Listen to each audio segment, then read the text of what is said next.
Hey everyone, this is Diane House, and this is my Module 5 on Skyline Schools. We are a agriculture area, and so we have a lot of traditions in surrounding things like wheat harvest and corn planting and all that. We also have Pratt County Fair, Miss Kansas pageant. Our local Lemon Park does a lot of cool things like Christmas lights. As far as Skyline goes, we are a tight-knit farm community, and you will find most of the patrons are pretty protective and definitely proud of this district. And we highly value relationships and family.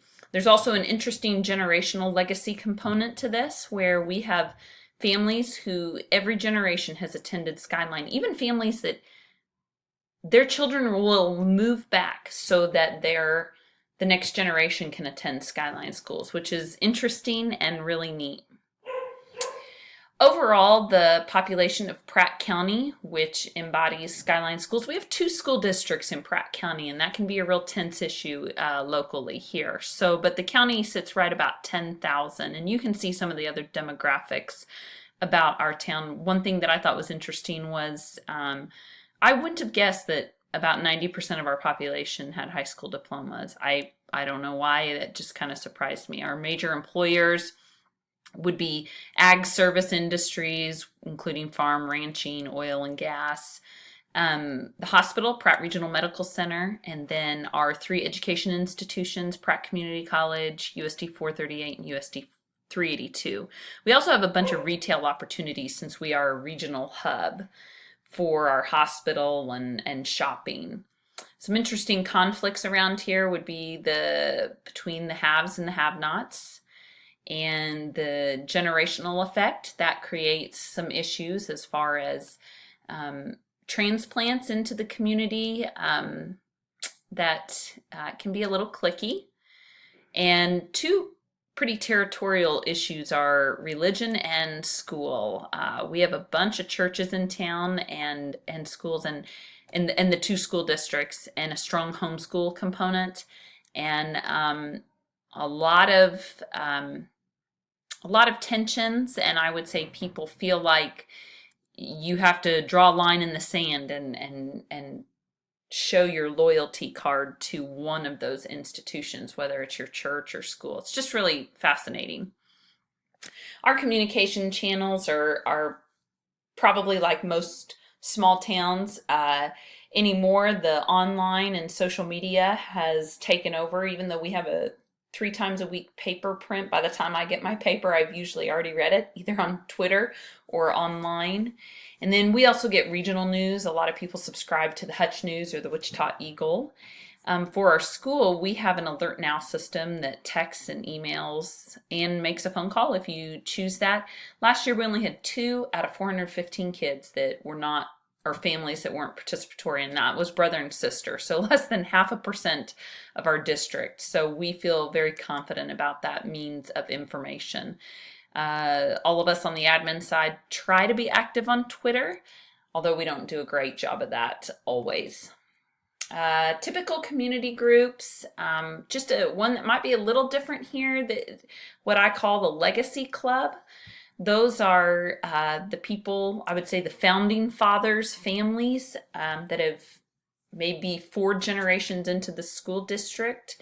And they in the past have held some strong power in our district. And they may not have as strong of a voice, but we still recognize their presence and do want to hear from them. It just is an interesting dynamic. I'm just going to hit the leadership on Skylines, which I've done here down at the bottom. What I call those founding fathers families and generational families, they still have influence. We have some transplants into the area, and just people who have been Skyline supporters in general. And then typical of schools, Board of Education superintendent. We do have a foundation, so we have a board for that. Principals, district leadership team, site council, and then our advisory boards for our vocational pathways.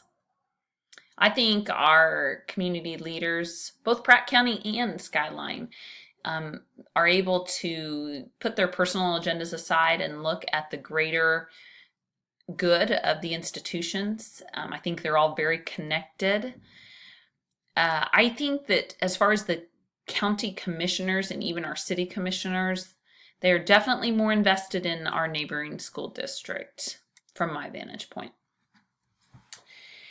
The economic conditions around Pratt County and for our families, it's been a rough time for education and agriculture and oil and gas, and that's been tough on a lot of families. We also have a lack of draw to Pratt. There's not much for entertainment for young people or even for families, and so I think we have a lot of money that leaves our county. Run over to Wichita to watch a movie and do some shopping. There's a terrible tax burden in our town. I've never lived any place with as high as real estate taxes as we have in Pratt County. And housing. The housing costs in Pratt is very high. As far as for our district, if you would have asked me this 2 years ago, we were on a dangerous cliff.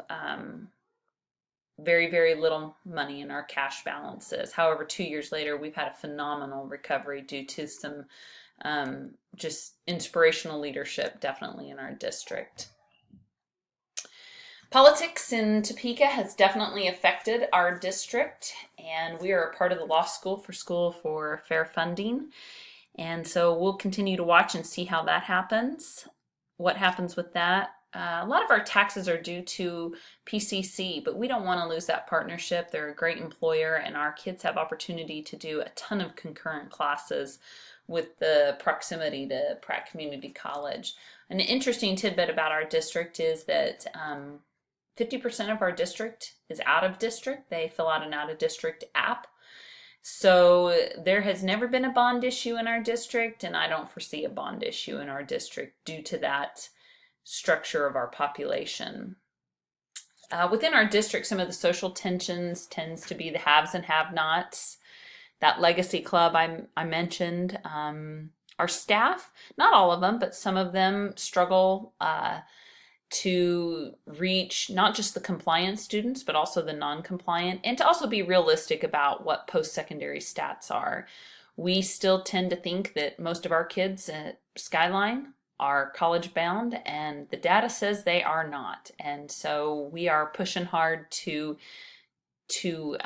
try to help every student come up with a post-secondary plan that they can be successful with.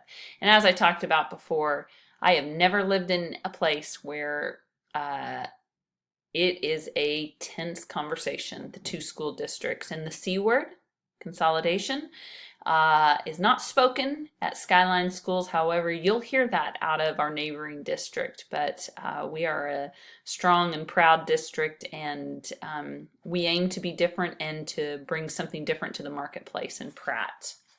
We also have a strong homeschool population, so there's a lot going on as far as education in Pratt. Extra sources of information. I think we do a great job of reviewing what we're seeing out of KSDE on our state report card. We do lots of surveys to our students, the Kansas Communities That Cares survey. Our board members are definitely out and about in the community and bring in what they're hearing. Anytime we're looking at doing something new at Skyline, such as adding on a preschool, we take a team approach and really try to collaborate, from our school nurse to our kindergarten teachers to just whoever might be a great source of information and help. Definitely very collaborative. I put down here one of our teachers teaches about revolution, and so he challenges students to be a part of an underground revolution and to post propaganda in the school about issues. And I am always fascinated to see what our high school students think needs to be addressed within our building. It's really telling. I like it. Our power structure is very typical, with the Board of Education, superintendent. Some of those things I've already talked about, including myself and student success and our technology director. We also have a negative pocket, and it is small, but it is vocal. And we're trying really hard to isolate that and contain it, because it can definitely taint the waters if you're not careful.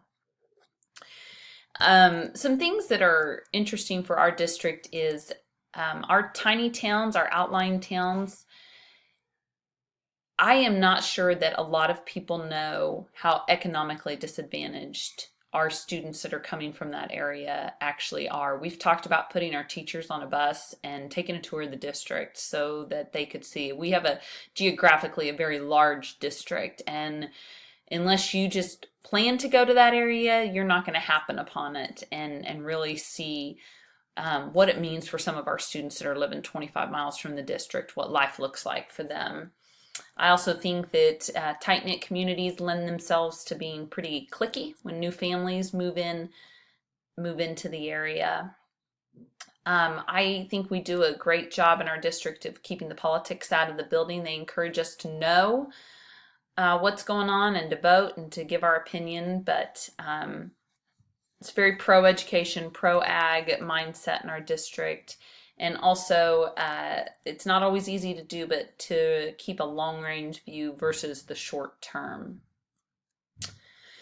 I think that one of the things that we do best to measure public opinion is our board members and our leadership team is very approachable, and they're visible, and they're always talking with people at events. And I think that's where we probably gather most of our information. Also through visioning sessions and our site council.